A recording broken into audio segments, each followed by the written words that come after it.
Difference தான் தெரியணும். அப்ப கடவுள் பகவான்னு சொல்லணும்னா அதுக்கு பிராமாணிக்கத்துவம் வேணும். அதாவது குணபரிபூர்த்தி வேணும், ஞான பரிபூர்த்தி வேணும், சச்சரித்திரம் வேணும். ராமாவதாரம் பூரா எந்த ஆச்சரியமுமே காமிக்கவே இல்லை ராமர்.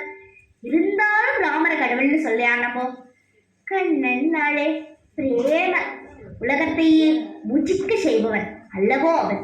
அவனுடைய கலைக்கு கலை, வேணுகானத்துக்கு வேணுகானம், நர்த்தனத்துக்கு நர்த்தனம், அழகுக்கு அழகு, சகல குணங்களுக்கும் குணம், சாரித்திரத்துக்கு சாரித்திரம். அவன் இடத்துல எதுதான் இல்லை, அவன் எல்லாத்தையும் சாக்ஷாத் மாதன கோட்டி சௌபாக்ய லக்ஷ்மி நிக்ஷேமம் கதா கோபால மூர்த்திம் நிக்ஷேமம்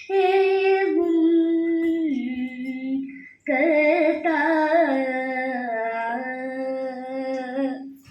கிருஷ்ண லீலைகள் தான் யாருமே